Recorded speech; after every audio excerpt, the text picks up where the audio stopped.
कभी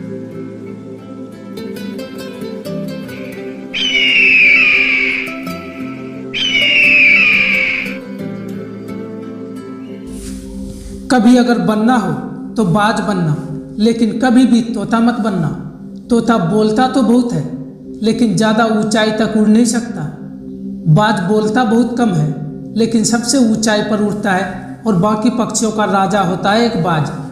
आज मैं 5 ऐसे पॉइंट बताऊंगा जो कि हर इंसान को बाज से सीखना चाहिए और उन लाइफ की बहुत बड़ी लर्निंग है इस 5 पॉइंट में। पहला लेसन, ईगल फ्लाई अलोन। बाज अकेले उड़ता है और बाकी पक्षियों के मुकाबले सबसे ऊंचाई पर उड़ता है। बाज अकेले उड़ेगा, लेकिन कभी भी चिड़िया और छोटे बच्चों के साथ नहीं उड़ेगा। बाज हमेशा या तो बाज के साथ उड़ता है या फिर अकेले उड़ता है। और इससे हमें ये सीख मिलती है कि छोटी सोच वाले लोगों से हमेशा दूर रहो और अकेले रहो, क्योंकि यही वो समय है जब खुद को जानने का असली मौका मिलता है। दूसरा लेसन, बाज का विजन बहुत ज़्यादा क्लियर होता है और बहुत ज़्यादा स्ट्रॉन्ग होता है। बाज अपने शिकार को 5 किलोमीटर दूर से ही देख लेता है और जब एक बार उसे अपना लक्ष्य दिख जाता है तो उसके बाद चाहे रास्ते में कितनी भी मुश्किलें क्यों ना आए, वो अपने लक्ष्य को हासिल करके ही दम लेता है। इससे भी एक बहुत बड़ी सीख मिलती है कि अपना विजन क्लियर रखो, उसे हासिल करने में फिर चाहे कितनी भी मुश्किलें क्यों ना आए, पीछे मत हटो बाज की तरह। तीसरा लेसन, बाज कभी भी मरे हुए जानवर को नहीं खाता, वो हमेशा जिंदा शिकार करता है। और इससे हमें ये सीख मिलती है कि जो हमारा पास्ट है वो मर चुका है, तो अपने उन मरे हुए सड़े हुए थॉट्स पर ध्यान मत दो, अपनी आने वाली ताज़ी फ्रीज जिंदगी पर ध्यान लगाओ। अपने पास्ट की पुरानी यादें जो तुम्हें तंग करती है उन्हें वहीं रहने दो जहाँ पर उसकी जगह है, और तुम्हारे पास्ट की जगह तुम्हारे पास्ट में उसे वर्तमान में जगह मत दो, क्योंकि एक बार अगर तुम्हारे पास्ट तुम्हारे प्रेजेंट में आ गया तो तुम्हारे पास्ट तुम्हें कभी भी प्रेजेंट में नहीं रहने देगा।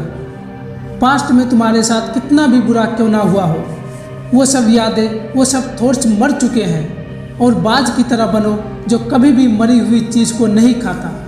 चौथा लेसन, जब आंधी तूफान आते हैं तो बाज बहुत ज़्यादा एक्साइटेड हो जाता है। जब बारिश होती है तो सारे पंछियाँ छिप कर बैठ जाते हैं, लेकिन बाज को बहुत बड़ा मज़ा आता है। जब तेज़ हवाएं चलती है तो बाजू उन हवाओं के सहारे तेज़ी से और ऊपर उड़ता है, और ऊपर उड़ते उड़ते इतना ऊपर उड़ जाता है कि बादलों से भी ऊपर उड़ जाता है।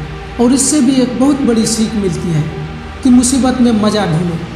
नेपोलियन हिल ने एक बार कहा था कि हर बड़ी चुनौती अपने साथ एक बहुत बड़ा अवसर लेकर आती है। तो बाज की तरह तुम भी अपने अवसरों को पहचानो। जिस दिन तुम अपने अवसरों को पहचान लिया तो सारी मुसीबत तुम्हारे नीचे होगी और तुम उन मुसीबतों से ऊपर रहोगे। फिफ्थ लेसन, बाज अपने घोंसले में से सॉफ्ट घास को निकाल देता है ताकि बाज की जो बच्चा है उसमें कंफर्टेबल ना हो सके, क्योंकि अगर वो अपने घोंसले में कंफर्टेबल हो गया तो वो वहीं रहना पसंद करेंगे। लेकिन बाज ऐसा होने नहीं देता।